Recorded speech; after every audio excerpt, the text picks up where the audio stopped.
Hello, and welcome to another MCO market update on Ethereum. The Ethereum chart has potentially bottomed there on the 7th of April, together with many other cryptocurrencies, and also including Bitcoin, obviously.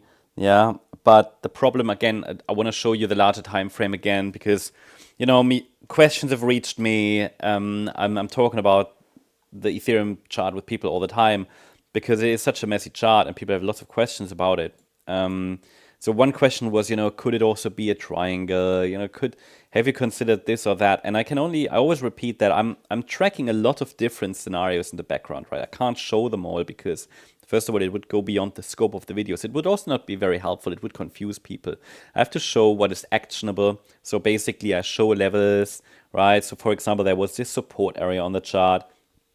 I try to, and there's much more happening in the background than many people think, right? So it's not only about showing scenarios. It's also about showing you guys what the key levels are. And I need to reduce the sheer amount of potential scenarios to 2 to 3 that are actionable. Okay, of course there are more in the background, but with a chart like that hasn't really rallied in an impulsive way from any low in recent years, we have to take it level by level. So for now, a thesis is that a low has formed in April. But as you can see, this is only going to be like a choppy ABC structure to the upside. And honestly, ABC structures are known to morph. The reason why I show you that this is an ABC structure rally to the upside is not that I tell you it has to be the wave 5. No, it's corrective. So it might fail at any point, right? For example, there is a potential for a triangle. I actually show that in our weekly chart, which is a separate one. You can access all these live charts in our membership, but there is a wave count where we say this wave 4 is still unfolding as a triangle. A wave, B wave, C wave, D wave, E wave. Quite realistic, but triangles often fail, so it can't be the primary count. Of course, it's considered, talked about it before, it's shared in our membership area.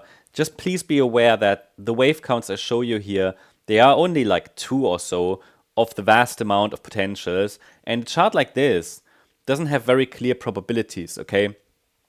But still, I give you the wave counts that I think at the moment work. That's the key, not to have the perfect wave count. We are pragmatic, it's not about, people spend hours. I mean, sometimes I see videos, I'm not watching them because they're just too long, but sometimes I see people making Elliott wave count videos that are like an hour long and they tell you like 10 wave counts, right? I mean, who's going to watch that? I mean, it's just like theory, just pure theory. They might be helpful for learning, but from a trading point of view, you get completely confused. So it's about being pragmatic about Elliott wave counts. I'm convinced about that. You have to be pragmatic because, you're not learning to trade by learning about all the theory. It's part of it, but it's more important that you have a wave count that works at the moment with clear invalidation levels, risk management levels. And then, when the next target is reached, we take a look at the count, we can change it, no problem. That doesn't matter. Let the counts go up and down, rise and fall. It's more about the levels, invalidation points. What's the overall risk? Does this count give us high confidence? I have to say, with only a 3-wave move up from the April low, there isn't anything here that gives me high confidence. I also shared with you the ETH BTC chart in one of the recent videos. And also here, the trend is still down. So Ethereum, there's just no reason to be overly bullish on Ethereum. The count here shows us, though, that there is potential Ethereum could start to outperform Bitcoin, but I'm not seeing it yet. So I always try to teach as well, stay in the present. That's not only helpful when we're dealing with charts, but anywhere in life, really. Stay in the present moment. I mean, at the moment, Ethereum is still being outperformed by Bitcoin, okay? The potential doesn't really matter. It's something to watch for. But only when the situation changes, it might make sense to really act on it. So for now, I'm tracking, potentially a rally to all-time highs in a wave 5 until it breaks. Okay, and there will be, at every juncture, there will be support levels. So please note that this is going to be the case. We track Ethereum on a daily basis, right? I share them pretty much daily with you on YouTube. Sometimes there are 2, sometimes even 3, if something happens, right? It's 3 updates in our gold membership, but really only if something happens. I mean, not much happening at the moment. Situation hasn't changed at all. The idea is still that we are moving up here in this A wave. I just showed you that A wave on the larger time frame. So we're tracking, like on the Bitcoin chart, a 5-wave move up. That's at least what we track, right? Will it form 5 waves? I mean, I'm skeptical. We have a wave 1, we have a wave 2, we have an A, B. Now we're likely in the C wave of a 3rd wave. Now, I shared with you already a few days ago that we'd like to see another high, potentially to 1925 plus. That would be the first ideal target for this 3rd wave. Now, yesterday the price pushed a little higher, and actually today pushed a little higher. We're getting closer, we're not quite there yet. And this choppy nature, I mean, what is this? I mean, idea would be this is the wave 5 as an ending diagonal in circle wave C of wave 3. Next resistance is 1872. Ideally, it stretches to 1925. Will it get there? Maybe. I mean, it would be ideal, right? Support remains unchanged because we haven't really broken out to the upside.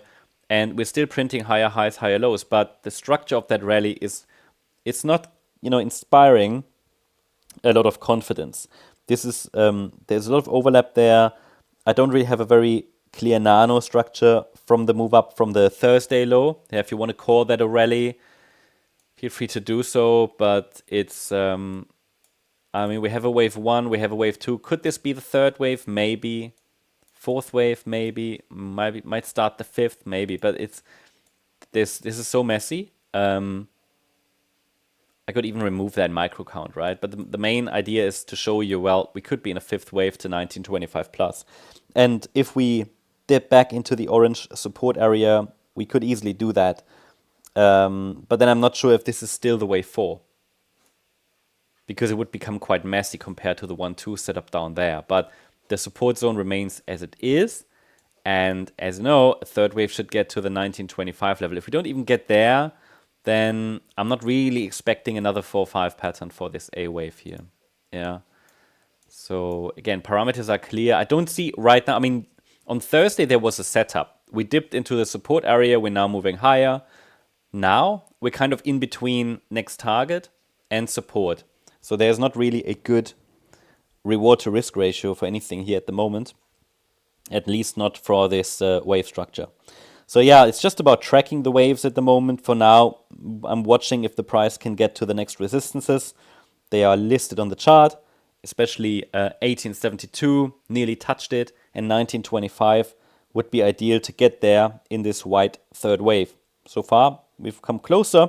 We're not quite there yet. And rejections are getting a bit stronger here. So that's the update about Ethereum. Hope you liked the update. If you did, please hit the like button, leave a comment, and subscribe. And if you really like the content, then please check out the channel membership. Thank you very much. Bye-bye.